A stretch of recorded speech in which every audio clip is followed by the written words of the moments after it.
হাউসগেল আপনার তত্ত্বাবধানে চলে আসবে, কারণ হাউসগেলের উত্তরসূরি তাদের জ্যেষ্ঠ পুত্র ভালদুর হবে না, হবে দ্বিতীয় পুত্র হ্যারেলসন। বর্তমান কাউন্ট ব্যারেনগেল অত্যন্ত দূরদর্শী এবং বিচক্ষণ ব্যক্তি। শোনা যায় ভালদুর এজিআই নামক এক উগ্রপন্থী সশস্ত্র গোষ্ঠীর সদস্য।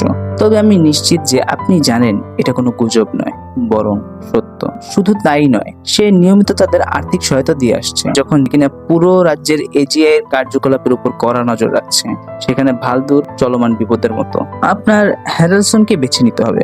বাই দ্য ওয়ে, রেলিয়ানা এতক্ষণ রাজনৈতিক বিষয়ে যা যা বিশ্লেষণ করছিল তা আমি আর আপনারা বুঝতে কিছুটা সক্ষম হলেও আমার মনে হয় না এই গেল ফ্যামিলি আর তাদের রাজনৈতিক কার্যকলাপ নিয়ে আমার আর আপনাদের মাথা ঘামানোর কোনো প্রয়োজন আছে, কারণ পরবর্তীতে এই বিষয়টা কোনো চ্যাপ্টারেই আর উল্লেখ করা হবে না যতদূর আমার ধারণা। শুধুমাত্র গল্পের ধারাবাহিকতা রোগ আর রেলিয়ানার রাজনৈতিক বিষয়গুলো সম্বন্ধে উপস্থিত বিচক্ষণতা দিয়ে নোয়াকে তার সাথে ডিল করার জন্য ইমপ্রেস করাই ছিল এই সিনের কাজ।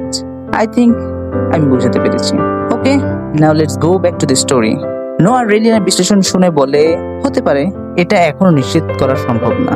রেলিয়ানা তখন বলে, just wait and see. Reliana confident দেখে নোয়ার কাছে বিষয়টা ইন্টারেস্টিং লাগে, তাই রেলিয়ানা যখন চলে যাচ্ছিল নোয়া তাকে পিছন থেকে ডেকে বলল, wait, now let's make a deal. Reliana তার রাজনৈতিক বিচক্ষণতা দেখিয়ে নোয়াকে তো ইমপ্রেস করেই ফেললো, কিন্তু তার মনে একটা প্রশ্ন উকি দিতে লাগলো। সে ভাবছিল, এটা কি ঠিক ডিসিশন ছিল? হয়তোবা শেষ পর্যন্ত আমি এমন একজন মানুষের সাথে জড়িয়ে পড়ছি যে কিনা ফ্রান্সিস ব্রুকের চাইতেও বেশি ভয়ঙ্কর। আর এর সাথে শেষ হলো আমাদের চ্যাপ্টার 7 এর পার্ট 1। পার্ট 2 দেখতে চোখ রাখুন আগামীকাল ঠিক রাত 8:30টায় মানু আমুলে।